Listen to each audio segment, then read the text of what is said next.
قرآن کریم میں متعدد جگہوں میں معراج شریف کا تذکرہ موجود ہے، لیکن اس کے بارے میں تفصیل بیان کرنے سے پہلے میں معراج کے حوالے سے ایک بنیادی بات عرض کرنا چاہتا ہوں، اور وہ یہ ہے کہ معراج ایک معجزہ ہے، اور آسان الفاظ میں معجزے کا معنی مفہوم یہ ہے کہ اللہ تعالیٰ انبیاء کرام علیہ السلام کو کچھ ایسے خصوصی کمالات عطا فرماتا ہے جو عام عقل انسانی میں نہیں آتے، اور وہ عادتاً ایسی چیزیں واقع نہیں ہوتی۔ مثلاً ایسا نہیں ہوتا کہ بغیر کسی ظاہری سبب کے چند لمحوں میں کوئی شخص ایک ملک سے دوسرے ملک چلا جائے اور وہاں سے آسمانوں پر چلا جائے۔ اب اگر ایسا ہو جائے تو کسی نبی علیہ السلام سے اس کے ظہور کی صورت میں یہ معجزہ کہلائے گا۔ اللہ تعالیٰ انبیاء کرام علیہ السلام کو معجزات عطا فرماتا ہے، اور معجزات کے ذریعے ان کے مراتب کا اظہار ہوتا ہے کہ نبی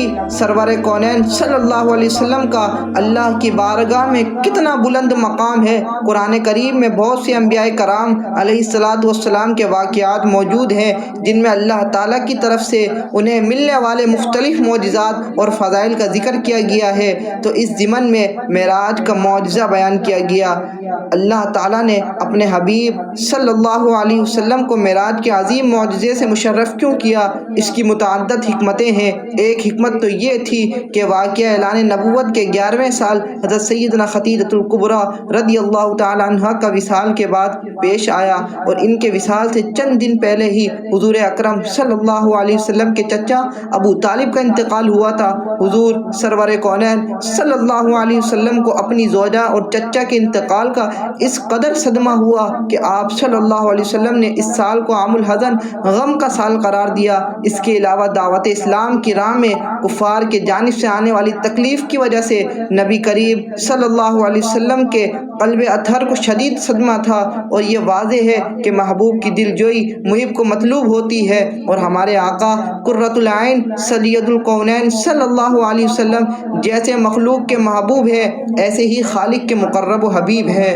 نبی کریم صلی اللہ علیہ وسلم نے ارشاد فرمایا، سن لو میں اللہ کا حبیب ہوں اور میں اس پر فخر نہیں کرتا، لہذا جیسے مخلوق محبوب کریم صلی اللہ علیہ وسلم کا دل خوش کرنے کے لیے بہت کچھ کرتی ہے، اس طرح خالق کائنات نے بھی حبیب مصطفیٰ صلی اللہ علیہ وسلم کو خوش کرنے کے لیے بہت کچھ کیا، اور اس خوشنودی حبیب صلی اللہ علیہ وسلم کے لیے پروردگار عالم نے معراج کے ذریعے رسول کریم صلی اللہ علیہ وسلم کے قلب اطہر سے تمام غموں اور صدموں کا ازالہ فرمایا۔ اللہ تعالیٰ قرآن مجید فرقان حمید میں ارشاد فرماتا ہے، قرآن مجید میں واقعہ معراج کا تذکرہ 3 جگہ پر ہے، جن میں ایک جگہ زمینی سیر کا بیان ہے، دوسری جگہ آسمانی سیر کا بیان ہے، اور تیسری جگہ لوگوں کے لیے معراج کی آزمائش بننے کا ذکر ہے۔ چنانچہ لوگوں کے لیے آزمائش کے حوالے سے فرمایا، وَمَا جَعَلْنَا الرُّؤْيَا الَّتِي أَرَيْنَاكَ إِلَّا فِتْنَةً لِلنَّاسِ، اور ہم نے آپ کو جو مشاہدہ کرایا